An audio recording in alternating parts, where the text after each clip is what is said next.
Hi everyone, this is Yana Smakula for Simon Says Stamp. Welcome back for another Yeepy for Yana episode.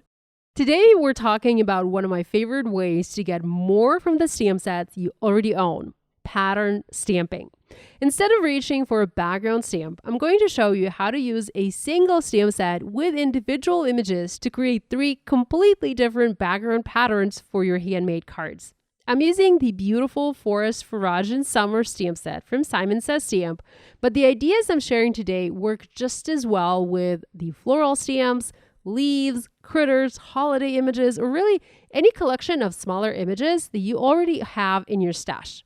I think many of us naturally use our stamp sets to create one focal image on a card. Today, I want to encourage you to look at those images a little differently. Instead of seeing individual stamps, think of them as building blocks for your own custom pattern paper.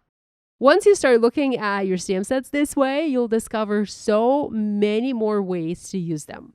Today I'm sharing 3 different pattern styles. There are countless ways to build stamped backgrounds, but I think these 3 are a wonderful place to start because they'll give you a solid foundation that you can adapt to almost any stamp set.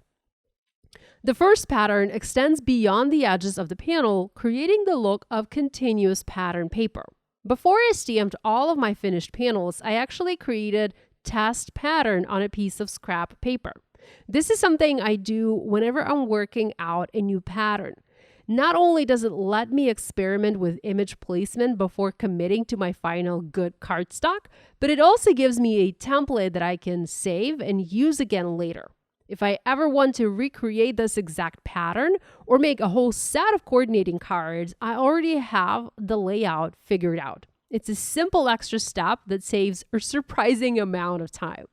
Although I'm creating A2 cards, this approach works beautifully for slimline cards, 5x7 cards, square, or really any size you'd like to make. The pattern stays the same, you simply adapt it to the size of your cardstock. For today's stamping, I'm using my larger MISTI because many of the images extend beyond the edges of the panel. That extra space makes positioning much easier. Once you created a practice pattern like this, there are really 2 ways you can use it. Sometimes I'll simply keep it nearby and I'll use it as a visual inspiration while I stamp a new version freehand. Other times, especially if I'm making multiples, I like to place the practice panel directly over my cardstock and use it as an alignment guide. I simply line each stamp over the template, remove the template, and stamp. It's incredibly easy, very accurate, and perfect if you're making several cards. For today's cards, I'm using Simon Says Stamp Pawsitively Saturated inks. The exact colors are nearly as important as the design itself because these same pattern ideas work with any color palette. But if you're curious, for these examples, I chose Pearfection, Celery, Honey, Ballerina, Fairy, and also a brown ink color that is listed in the video description below. Now let's talk about what makes a successful stamped pattern. One of the easiest design principles to remember is to always work from large to medium to small. I begin with my largest images, stamping them 3, 5, or maybe 7 times depending on the size of my panel. Then I move to the medium-sized images. Finally, I finish with the smallest elements. This simple approach creates a pattern that feels balanced and intentional instead of busy and cluttered. Another thing I always do is rotate my images as I stamp them. Even turning a leaf or a sprig just a little bit helps the pattern feel much more natural and organic. Think about nature. Very few leaves grow at exactly the same angle. Now, that little bit of variation makes a huge difference. Every stamp set naturally has different size images. This one includes large leafy branches, medium floral sprigs, and tiny flowers. By moving between these 3 sizes as I stamp, the eye naturally travels around the background, making the entire panel feel balanced. Now, of course, there are stamp sets where repeating just one image creates a beautiful design. I'm not doing that today because I think these botanical images really shine when they're combined together. I'm going to speed through the rest of the stamping so you can simply watch the pattern come together. Once the main panel is finished, I almost always do one last thing. I look for any areas that feel a little empty, and instead of leaving those gaps, I use tiny stamp, usually dots or another very tiny small image, it could be hearts or stars, to fill those gaps. Those little details may seem insignificant, but they really help tie the entire pattern together. And by the way, you don't necessarily have to use stamping here. A few strategically placed gems work beautifully. Or you could add tiny pen details with a fine tip pen or marker. If your design includes black stamping, black pen dots are a wonderful option. For today's cards, I keep everything soft and botanical, so I stamped the tiny filler dots using cappuccino ink instead. That's that brown that I forgot earlier. Now, let's move on to the second pattern. This one is created using the exact same stamps, the exact same ink colors, and almost the exact same process, yet it looks completely different. This time, instead of letting the pattern extend beyond the edges, I intentionally kept every image inside the panel, leaving about a 1/4 inch wide border all the way around. The border becomes part of the design.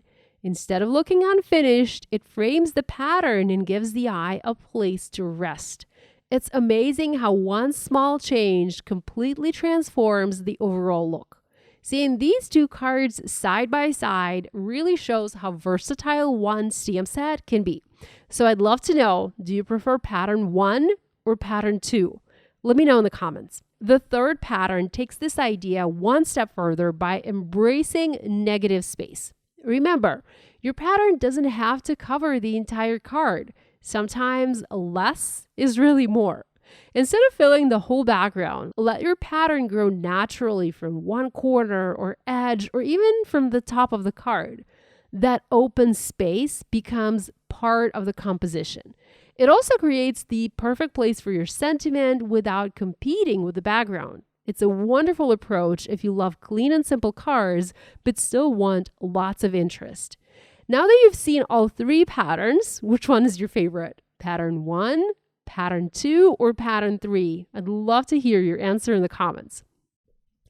Originally, I planned to stop after stamping the backgrounds, but once I saw them finished, I could not resist turning them into cards. I mounted each panel onto an A2 top folding card base and added stamped sentiments from the Simon Says Stamp Pop Art stamp set. To help the greetings stand out against the busy backgrounds, I stamped them onto small white squares layered over slightly larger vellum squares.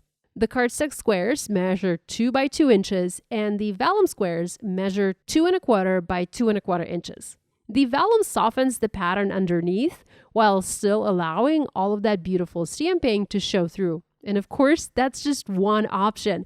These backgrounds also look wonderful as simple one-layer cards. If you do go that route, I recommend choosing a bold sentiment and stamping it in black ink so it really stands out. Something like that large hello sentiment would work beautifully. And that's a look at the finished cards. I hope today's video inspires you to look at the stamp set a little differently and start turning those individual images into beautiful custom patterns. If you give one of these ideas a try, I'd love to see what you create. And don't forget to tell me in the comments which of the three patterns was your favorite. You'll find links to all the supplies in the video description below. Thanks so much for spending part of your day with me. Love you guys, and I'll see you again soon.